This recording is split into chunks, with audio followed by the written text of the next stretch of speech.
સમાચારોની વિગતવાર વાત કરીએ તો હંમેશા નવો ઇતિહાસ સર્જવા માટે જાણીતી બેઠક વિસાવદરમાં પેટા ચૂંટણીના પડઘમ વાગી રહ્યા છે। ત્યારે આમ આદમી પાર્ટી દ્વારા ગોપાલ ઇટાલિયાને ઉમેદવાર તરીકે જાહેર કરવામાં આવ્યા છે। ગોપાલ ઇટાલિયા ઉમેદવાર જાહેર થયા બાદ આજે પ્રથમવાર વિસાવદર પહોંચ્યા છે અને આજથી જ તેઓને જનસંપર્કનો પ્રારંભ કરી દીધો છે। તેણે દાવો કર્યો છે કે વિસાવદર હંમેશા ઇતિહાસ સર્જવામાં માહેર છે। વિશ્વની સૌથી મોટી પાર્ટી ગણાતી ભાજપને વિસાવદરના મતદારો સ્વીકારતા નથી। વિસાવદરના મતદારો એક સામાન્ય ખેડૂત પરિવારમાંથી આવતા કેશુભાઈને મુખ્યમંત્રી બનાવ્યા હતા, પરંતુ કેશુભાઈ સાથે અન્યાય કરનાર ભાજપ પાર્ટીને ક્યારેય વિસાવદરમાં ફાવવા દીધી નથી। આ વખતે પણ વિસાવદર નવો ઇતિહાસ રચશે તેવો આશાવાદ વ્યક્ત કર્યો હતો।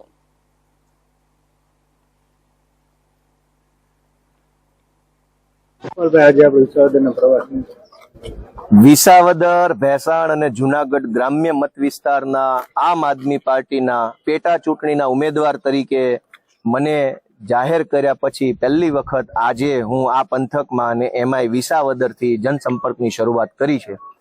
આજે માંડાવડ ખાતે માર્કેટિંગ યાર્ડમાં સ્વર્ગસ્થ કેશુબાપાના સ્ટેચ્યુને પુષ્પમાળા પહેરાવી એમના આશીર્વાદ લઈ, સરદાર પટેલ સાહેબના સ્ટેચ્યુને પુષ્પમાળા કરી એમનાય આશીર્વાદ લઈ અને આજથી લોક સંપર્કની શરૂઆત કરી છે।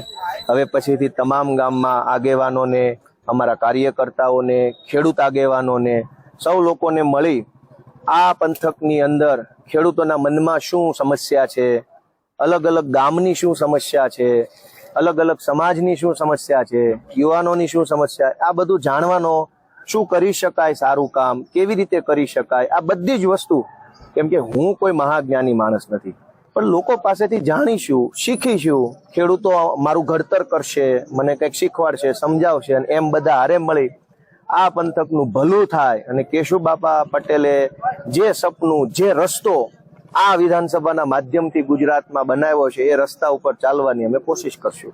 ઉમેદવાર તરીકે જાહેર થયા છો, કેવું લાગે? લાગવામાં તો એવું છે કે આ બહુ મોટી જવાબદારી છે, એક સામાન્ય વિધાનસભા નથી।